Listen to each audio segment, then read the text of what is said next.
E aí, gente? Há 3 semanas atrás eu postei um vídeo com o título Little Red Riding Hood, o Análogo Horror Vermelho. E bom, um dia após a postagem do vídeo, eu fiz um post sobre esse vídeo na aba comunidade do canal, me retratando sobre aquele vídeo. Isso porque eu panguei muito naquele vídeo, chapei na linguiça. Além de panguar grande da minha teoria, eu também fui um pouco rude nas minhas críticas àquela obra. As minhas opiniões continuam as mesmas, eu só usei mal as palavras mesmo. E bom, atualmente aquele vídeo não tá mais disponível pra assistir por conta da minha panguada incrível. Ó, virou Lost Media. Camisa de saudade. Se vocês quiserem achar aquele vídeo de algum jeito, é só olhando em canal de react agora. É sério. Chegava a dar vergonha alheia ver eu super empolgado com algo nada a ver que eu tirei do c... Ah, Ip, então pra que tu vai fazer uma parte 2 de um vídeo que sequer existe? Pois então, eu não gostei muito da trilogia de Little Red Riding Hood e Three Little Pigs. Porém, eu gostei demais de Hansel e Gretel, a possível parte final dessa história. Se tu não viu o primeiro vídeo dessa série, pode ficar tranquilo porque eu vou recapitular o que acontece naquele vídeo, até porque não tem como assistir ele mais. Depois dessa recapitulação, a gente pode ver o que acontece em Hansel e Gretel, o Análogo Horror Azul. Instagram, quase 150 mil seguidores lá. Twitter, quase 40 mil seguidores. Canal de gameplays e vlogs com vídeos semanais, quase 200 mil inscritos. Conto com a tua ajuda em ambos e bom vídeo. A história de Little Red Riding Hood e Three Little Pigs é um tanto quanto longa, e nesse começo aqui eu vou dar uma resumida para não comer muito tempo de vídeo. Mas existem vários canais por aí que abordaram o tema, e claro, sempre vai ter um material original para ser assistido lá no canal do criador, Foximations. Enfim, Little Red Riding Hood. Como o nome sugere, esse Análogo Horror se trata de uma história da Chapeuzinho Vermelho. E a história começa como o conto padrão. A Chapeuzinho indo visitar a vovó que tá doente, amando da mãe dela. Mesmo sendo de noite, elas morando no meio de uma floresta isolada. A Chapeuzinho vai, e acaba que no meio do caminho, ela obviamente encontra o Lobo Mau, que tenta a todo custo descobrir o que ela tá indo fazer. Até que em certo momento ela entrega que ela tá indo ver a vovó dela. Nisso, o Lobo Mau consegue chegar primeiro na casa da vovó e dá cabo da véia. E quando a Chapeuzinho eventualmente chega na casa, ele dá cabo dela também. E a primeira parte terminava com o Lobo Mau na espreita da casa da Chapeuzinho, querendo ceifar a mãe dela também. Vamos pra parte 2. Na parte 2, o caçador vai entrar em ação pra ir atrás do lobo, e o seu nome é Hansel. Uma pausa pro contexto. Todas as coisas que o Lobo Mau ceifa nessa história acabam ficando com as suas almas presas na terra. Elas não conseguem descansar. E pelo que eu entendi nessa história, a Chapeuzinho vai começar a assombrar o Hansel pra que ele dê um fim no lobo, e assim todas as almas possam descansar. Ok, o Hansel vai pra floresta, mas ele tá todo perdido. E se vocês querem saber, o seu avanço é 0. A briga é parelha, o lobo bate e o Hansel apanha. Não, brincadeira. O Hansel consegue machucar o lobo, mesmo tanto que o lobo machuca o Hansel. Durante todo o caminho naquela floresta, ele acaba encontrando todos os corpos que ficaram pra trás, que foram ceifados pelo lobo, até que ele mesmo se tornasse mais um corpo naquela Silent Hill 2D. E, claro, quando ele é ceifado, a sua alma fica presa naquele local como a dos demais. E do conto da Chapeuzinho Vermelho, a gente vai direto pros 3 porquinhos. E nessa história, o vilão ainda é o mesmo, o Lobo Mau. Nesse vídeo, a gente vai seguir os mesmos moldes da história original, pelo menos inicialmente. Nesse vídeo, a gente vai acompanhar de porquinho em porquinho como cada um fez a sua casa e como cada um foi com Deus no processo. E o vídeo segue assim até a gente chegar no último porquinho, aquele que fez a casa de tijolos. Lembram da missão do Hansel? Dar um fim no lobo e assim libertar a alma de todos que foram levados por ele, correto? Pois bem, essa missão agora é do último porquinho. E como é que ele faz isso? Ele queima a própria casa quando o lobo entra, mas ele acaba se churrascando junto no processo. E bom, quando o lobo tá no seu leito de morte, ele nos conta que ele foi corrompido por uma bruxa, praticamente amaldiçoado. E foi por conta dessa maldição que ele virou uma criatura que aniquila tudo que tá no seu caminho. O que é mais estranho disso tudo é que o que dá a entender pelo que ele cita é que ele não era assim. Ele não nasceu como essa coisa maligna, ele foi transformado nisso. Mas ele gostou desse fardo. Ele inclusive cita que se ele pudesse, ele teria feito pior, maior. Mas antes de ir de vez, ele ainda solta um aviso. Como muitos de vocês já sabem, Hansel, que é o nome do caçador dessa história, é o mesmo nome de um outro personagem, de uma outra fábula, Hansel and Gretel, ou João e Maria. Pois bem, aqui, como as suas últimas palavras, o Lobo Mau dá um salve pra Gretel. Como o lobo se foi, todas as almas que ele ceifou foram libertas, menos a do Hansel. O lobo fala pra Gretel que pra salvar o seu irmão, ela teria que ir atrás da bruxa, a mesma que amaldiçoou ele como o fardo de ser o lobo, eu acho. O vídeo termina com a Chapeuzinho, sua avó e sua mãe e os 3 porquinhos livres no céu, mas a última cena do vídeo se trata de alguém levando o corpo do lobo embora. Pessoa essa que muito provavelmente é a própria bruxa.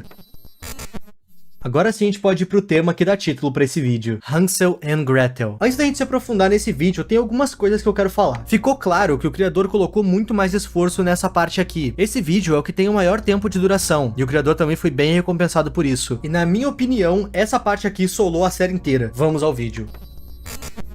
O vídeo começa nos mostrando a Gretel dormindo na sua casa, e eu real gostei do design da personagem. Nessa história não fica claro de cara como a Gretel viu a morte do irmão dela. Quer dizer, o corpo dele ficou na floresta? Ele foi dado como desaparecido? Acharam os restos dele? Não sei. A missão da Gretel nesse vídeo se tornou ir atrás da bruxa pra conseguir salvar a alma do irmão dela. E o Hansel fala pra ela essa informação da mesma forma que a Chapeuzinho falou isso pra ele no segundo vídeo.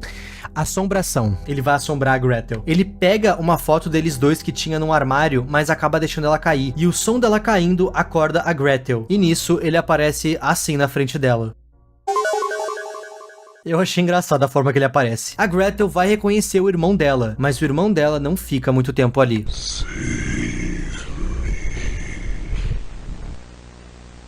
E o diálogo que vem a seguir disso é interessante. A Gretel questiona a aparência do Hansel. Isso porque aos olhos dela, ele parecia meio morto. Sério, Gretel? Essa frase deixa bem claro que de fato ela não sabia o que tinha acontecido. Então talvez o Hansel realmente tenha sido dado como desaparecido. Após isso, a gente vai ter um flashback do que aconteceu na casa dos dois no dia que o Hansel saiu pra caçar o lobo. O Hansel era um caçador, então era comum a Gretel ouvir que ele tava saindo pra abater algum animal selvagem. E nesse dia não foi diferente. O Hansel tava saindo de casa pra caçar um lobo. E o que aconteceu é que tem 3 dias que o Hansel não voltou pra casa ainda. Ele tá desaparecido. E tá, um fantasma quase sempre é intangível, mas não no caso do Hansel. Isso porque naquela visita que ele fez ao quarto da Gretel, ele deixou uma carta pra ela. E a carta dizia o seguinte: Gretel, me salva. Siga as migalhas no caminho. Não confie nela. Assinado Hansel. Essa parte eu ri. Esse assinado Hansel me lembrou, é verdade esse bilhete. Essa citação das migalhas tá fazendo referência direta lá pra história original, aonde o caminho é marcado com migalhas. O que não é a melhor das ideias, mas tudo bem. Eu não tô aqui pra retrucar uma história mais velha que a minha mãe. A aparição do Hansel e a carta foi o suficiente pra Gretel captar a mensagem. Ela cita que a aparição do Hansel na casa dela e esse bilhete deva ser um sinal que o Hansel tá em perigo. O que é triste, porque com essa frase, a Gretel dá a entender que ela acha que o Hansel ainda tá vivo, e a gente sabe que isso é uma errata. E tá, o Hansel e a Gretel dividiam casa. O Hansel era um caçador, então nessa casa tem armas. A Gretel se prepara e sai de casa floresta dentro, seguindo as tais migalhas. E essa parte é seguida por um segmento em live action, e eu me pergunto em qual local do Brasil isso foi gravado. Afinal, esse Diálogo de Horror é brasileiro, caso você não saiba. Eu não sabia. Se é que essa cena foi gravada no Brasil. Enfim, as migalhas levam Gretel até uma casa de tijolos bem deteriorada. Casa essa que eu acredito que seja a casa do último porquinho, o que ateou fogo em tudo, no lobo e em si mesmo. Apesar da Gretel ter achado essa casa e mais uma ainda, as migalhas não terminavam em nenhum desses locais. Parecia bem mais que seja lá quem fez essa trilha de farelo, essa pessoa queria passar por esses locais. Talvez pra mostrar algo pra Gretel, ou então pra dar o que eu mais gosto, contexto. As migalhas continuam e a Gretel também. No meio do caminho, ela até chega a ver o espírito do Hansel de novo, e ela ainda não se ligou que se trata de um espírito, mas tudo bem, eu não vou criticar. A Gretel eventualmente ia chegar no fim dessa trilha de migalhas, e ela chegou, e no final dessa trilha tinha simplesmente uma casa feita de doces, e a Gretel não vai reconhecer essa casa e também não entende por que o Hansel trouxe ela até ali. Ok, vamos fazer uma pausa. No conto original de Hansel e Gretel, João e Maria, toda a trama acontece deles encontrar a casa de doces que é da bruxa quando eles ainda são crianças. Eles são capturados por uma bruxa pela tentação de uma casa feita de doces, só que aqui nessa história, eles já são adultos. Obviamente, a gente viu o João com uma AK-47. O fato da Gretel não reconhecer essa casa deixa bem claro que ela nunca pisou aqui. Ou seja, nem João e nem Maria sabem o que aguardam eles do outro lado da porta. A Gretel vai até a porta e ela é atendida por uma pessoa estranha.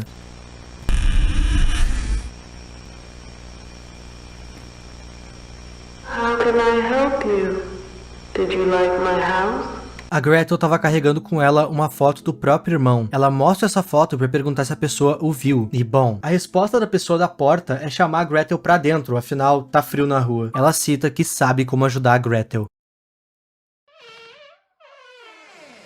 A Gretel tem memória boa. Na carta que o Hansel deixou pra trás, ele disse que a Gretel não deveria confiar nela. E nessa hora, a Gretel se pergunta, seria essa moça dessa casa a tal ela que eu não posso confiar? Sendo ou não, a Gretel já entrou porta dentro. Inicialmente, a pessoa da casa vai se mostrar resiliente. Convida a Gretel pra se sentar e oferece o que comer. A Gretel, apesar de muito desconfiada, vai dando corda. E eu quero fazer uma pausa aqui pra elogiar a animação desse vídeo. Tá fluida, tá bonita, tá formosa, tá bacana. Moça bonita, moça bem perfeita, moça formosa. A Gretel vai recusar as gentilezas. Ela tá ali de passagem. Ela só precisa saber se a pessoa da casa tem alguma informação sobre o irmão dela. Afinal, o caminho que o Hansel fez se afunilava pra cá. A moça da casa vai fazer mais perguntas, tais como: quando foi a última vez que a Gretel viu Hansel? E a Gretel explica que eles se viram tem aproximadamente 3 dias, quando ele disse que iria sair pra caçar um lobo nessa região. E nisso, a moça da casa diz sentir muito, porque segundo ela, é difícil que o Hansel tenha saído vivo dessa caçada. Abre aspas, o lobo que vive nessa região não é apenas um lobo, ele é o próprio mal, e tá na hora dos flashbacks. A gente vai ver o passado do lobo. Um dia, o lobo já foi uma criança cabeçuda. Essa criança sofria com um dos piores traumas da vida, o bullying. Essa criança vivia sendo zoada no ambiente escolar, ela não tinha amigos. Só que um dia, essas zoações foram longe demais. As outras crianças atearam fogo na casa do garoto. E a partir disso, a partir daqui, o garoto respondeu na mesma moeda. O garoto caçou e deu fim a todo mundo que já fez mal pra ele. E isso é errado por si só, mas ele conseguiu fazer algo pior ainda. Ele começou a caçar pessoas que não tinham nada a ver com essa história. Pessoas inocentes também foram levadas por esse menino. Mas isso não foi o suficiente. Essa raiva acumulada nele fez com que ele gostasse de ser mal. Procurando se tornar o próprio mal encarnado, esse menino foi até a casa de uma bruxa pedindo pra se tornar imortal. Uma criatura imortal. E nisso a bruxa perguntou pra ele qual criatura ele gostaria de ser. E então ele falou, um lobo. A bruxa da casa manda esse garoto então ceifar um lobo e trazer o seu corpo pra ela, e assim ele o faz. Mas antes do ritual ser feito, ele precisava dizer qual que era o maior medo dele pra essa bruxa. E o maior medo dele havia se tornado aquilo que fez ele ser essa pessoa. O garoto iria se tornar um lobo invencível a tudo. Tiros, perfurações, impactos, tudo. Mas ele não podia ousar chegar perto de fogo. O fogo é a única coisa que conseguiria ceifar a sua vida. Mas antes deles fecharem de fato o acordo, a bruxa tem uma condição. A alma do garoto seria dela. E ele aceitou. E caso vocês não tenham notado, que eu imagino que geral notou, essa casa que o garoto entrou e essa bruxa é a mesma casa e a mesma pessoa que a Gretel tá falando agora. E a gente sabe disso, mas a Gretel não. A moça, que é a bruxa, continua contando pra Gretel sobre as vidas que o lobo ceifou, e ela diz que muito provavelmente o irmão dela se tornou mais uma dessas vítimas. Mas a Gretel não acredita na bruxa. Ela diz que vai embora de lá, afinal ela tem o irmão dela pra procurar. A moça fala que ela apenas falou a verdade, e ela também questiona como é que a Gretel vai sair na rua com toda essa chuva. E a Gretel não responde, isso porque ela tá confusa. Ela poderia sair na chuva pra procurar o irmão dela, mas a trilha de migalhas claramente terminava nessa casa. O Hansel não levaria ela pra aquela casa à toa. Tem que ter um motivo pra ela ter vindo pra cá. Pra Gretel, tá óbvio que a moça dona da casa tá escondendo algo dela, mas resta saber o que. Desconfiada de que as respostas que ela precisa estão nessa casa, a Gretel decide ficar ali aquela noite. A moça dona da casa cita que tem um quarto que a Gretel pode dormir subindo as escadas. Mas ela também pede para que a Gretel, em hipótese alguma, entre no porão. O que não faz muito sentido a meu ver. Se a Gretel vai subir as escadas, ela sequer vai passar pelo porão, que normalmente fica no primeiro piso da casa. Mas ok. Chegando no quarto, é óbvio que a Gretel não vai dormir. Ela tá convicta que o irmão dela tá preso nessa casa. Ela vai procurar ele. E bom, o tal porão é um forte concorrente a ter alguém preso lá dentro. Ainda mais pelo fato da porta tá cheia de sangue. Nada suspeito. E tá, o plano da Gretel de não dormir falhou, porque ela tá dormindo pra cá. E nessa dormida, ela vai sonhar com o Hansel. No sonho dela, o Hansel vai parecer feliz. E a Gretel sorri de volta. Quando ela vai se aproximar dele, ele aparece retalhado, todo torto. A Gretel não vai entender, afinal ela acredita que o irmão dela tá vivo. E pra não deixar nenhuma dúvida em aberto, nesse mesmo sonho, o lobo aparece atrás dele e solta a seguinte frase.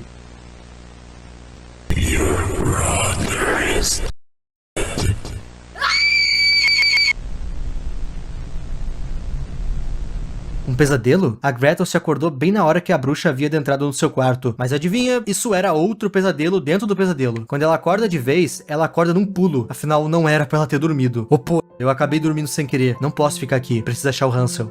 Ela ainda acha que o Hansel tá vivo. E bom, parte do pesadelo dela era a bruxa ter entrado no quarto dela. E pelo menos essa parte do sonho foi real, porque a porta do quarto de fato está aberta. Tecnicamente o sonho todo foi real, né? Porque o Hansel realmente faleceu. Mas enfim. A Gretel saca o canelinha fina e sai pro ataque. A partir daqui, a Gretel vai procurar o Hansel pela casa, e ela não quer se encontrar e nem ser vista pela bruxa. Todo cuidado é pouco a partir daqui. A Gretel vai andar um pouco pela casa e vai acabar entrando em um dos quartos. E lá dentro, ela encontra simplesmente o lobo. Curioso é que não fica claro se isso de fato é o lobo que sobreviveu ao incêndio ou se é uma representação do lobo, um espírito ou algo do tipo. O que importa é que o lobo estava segurando uma chave, que sendo coincidência ou não, é a chave do porão. O mesmo que a Gretel foi avisada para não entrar. Ela pega essa chave e o plano a partir daqui se torna ir ver o que tem nesse porão. Mas a Gretel não pode ser vista. Quando ela desce as escadas, nenhum sinal da bruxa no primeiro piso da casa. E como não tinha nada para atrapalhar o seu caminho, ela foi direta pro porão, rezando para que o Hansel esteja lá embaixo. E isso é um tanto quanto triste, porque o futuro é inalterável. E a gente já viu o futuro. O Hansel morreu. A notícia ruim já chegou, só a Gretel que não viu. Lá embaixo, a Gretel vai andar um pouco, até achar uma outra porta e um livro. E na capa do livro havia gravado a frase O Choro da Alma. E esse livro é um guia sobre como uma bruxa e um lobo mau. Eu vou estar sendo chato se eu pontuar o porquê uma bruxa tem um livro de como uma bruxa na própria casa. Tá, eu não vou criticar. Pra matar uma bruxa, a pessoa precisa perfurar sua testa, o seu ombro direito e o seu coração. Na página seguinte desse mesmo livro, a gente descobre como matar o lobo mau. E é fogo. A única coisa que pode parar o lobo mau é fogo. Ok, tendo lido o livro, a última coisa que falta ver nesse porão era a tal porta. Mas antes que a Gretel pudesse ir nessa porta, ela se vira e nota que tanto a bruxa quanto o lobo mau já estão ali. Eles prenderam a Gretel. E aqui, nessa sala, tá ela e a bruxa. E a bruxa vai entregar o plot. Sabem as aparições do Hansel que a gente viu durante o vídeo todo? Então, eram tudo alucinações criadas pela bruxa pra atrair a Gretel pra casa dela. Como a bruxa fez isso? Não tem ideia. Lembram que foi explicado que as almas que o lobo ceifava ficavam presas? Elas não tinham descanso? Pelo que eu entendi, elas ficavam presas com a bruxa. E isso deixava ela mais forte. Afinal, foi ela quem criou o lobo. Quando o lobo foi queimado pelo porquinho, todas as almas foram libertas. E a bruxa ficou sem um carrasco. Outro detalhe importante, o Hansel não morreu naquele ataque da parte 2. Ele ficou bem machucado, mas ele não morreu. E isso é confirmado porque ele aparece vivo aqui. A bruxa tava prendendo ele. Por que, você me pergunta? Tudo pra atrair a Gretel pra cá. Esses dois são as últimas duas almas que sobraram naquela floresta. A bruxa precisa do sacrifício dos dois. E ela começa pelo Hansel, na frente da Gretel. E a Gretel, obviamente, é a próxima. E nessa hora, a Gretel vai mostrar que ela quem deveria ser a caçadora. Ela consegue se soltar e acerta 2 disparos na bruxa. A bruxa vai conseguir imobilizar a Gretel, mas a Gretel mesmo assim consegue dar um último disparo. E vamos aos cálculos. O primeiro disparo foi na testa, o segundo no ombro direito e o terceiro no coração. E isso não foi coincidência. Essas eram as descrições de como matar a bruxa. E a Gretel até cita quando ela leu essa parte que talvez ela devesse se lembrar disso. E ela de fato lembrou. Eu ainda tô me perguntando como que a bruxa deu uma panguada dessas de deixar o livro de como matar ela na casa dela. Tinha literalmente a foto dela no livro, as ideias. A alma tanto da bruxa quanto do lobo aparece nessa hora. E ambos vão pro inferno juntos. Que lindo. E caso vocês estejam se perguntando, aquele lobo que apareceu pra Gretel era alucinação também. Agora, por que uma alucinação da bruxa daria pra Gretel a chave do porão? Não sei. Talvez a bruxa realmente quisesse que a Gretel fosse pro porão pra ela poder fazer o show dela. Mas ela se esqueceu de tirar o livro de como acabar com ela dali. Honestamente, isso tá parecendo um grande furo de roteiro. Mas eu vou passar o pano, eu já bati a minha cota de críticas a essa série. Depois disso tudo, a Gretel sai de lá chuva dentro. Ela já aceitou que o seu irmão foi pra sempre. Ela quase salvou ele, mas ela infelizmente não pôde agir naquele momento. A partir daqui, o vídeo vai dar um salto de tempo. Eu não sei pra quanto tempo, mas ele dá um salto de tempo. A Gretel tá indo visitar a lápide do seu irmão. E apesar dela não ter conseguido salvar a sua vida, a Gretel tá em paz em saber que pelo menos a sua alma foi salva. Afinal, entre ficar vivo naquelas condições ou descansar eternamente, eu acho que é bem óbvio qual é a melhor escolha. Você não faz ideia de como eu sinto a sua falta, irmão. Descanse em paz, Hansel. E assim, meus amigos, nós chegamos no True Ending, mais conhecido como final dessa série, pelo menos até o momento. Gente, todo esse Analog Horror foi um sucesso de views desde o seu primeiro vídeo, e não é pra menos. A ideia do criador de juntar 3 fábulas e um grande conto de terror é muito boa, e a rede que ele construiu pra ligar uma história à outra é muito consistente. Parece muito que ele escreveu toda a lore e depois foi fazendo os vídeos. As minhas críticas a essa série continuam as mesmas. Eu acho que ela sim fica um pouco arrastada às vezes, algumas vezes ela fica bem tosca com alguns efeitos que poderiam ser retirados, mas na minha humilde opinião, esse episódio final foi o melhor do que a série inteira. É notável a melhora que o Foximations teve durante os vídeos, desde as animações em si até os segmentos. Quer dizer, esse aqui é o maior vídeo da série inteira, e ele não é arrastado. Na verdade, ele passa voando. O roteiro, a animação, o flow do vídeo num todo. Na minha opinião, tudo ficou melhor. Ah, Ip, então nesse vídeo nada te incomodou? Não. Tiveram muitas coisas que me incomodaram. Mas a diferença desse vídeo aqui pro outro vídeo que eu fiz, que não tá mais no ar, é que eu simplesmente simplesmente não foquei nos pontos ruins. Esse vídeo aqui eu tentei visar apenas o storytelling e as suas qualidades. É necessário criticar? Sim, é óbvio, mas isso vai de cada um. Eu preciso ter muita responsabilidade com o que eu falo, coisa que eu assumo que eu não tive muito no primeiro vídeo. Mas enfim, meus amigos, a melhor forma de vocês avaliarem respeitosamente o trabalho de alguém é vendo o material original. E o link do canal do criador vai estar aí na descrição. E eu espero que tu tenha gostado desse vídeo. Só lembrando vocês que as redes que eu citei lá no começo estão aí na descrição: Instagram, Twitter e o meu canal de gameplay. Muito obrigado aos membros e a tu que tá vendo esse vídeo até aqui. O meu nome é Ipe e tchau!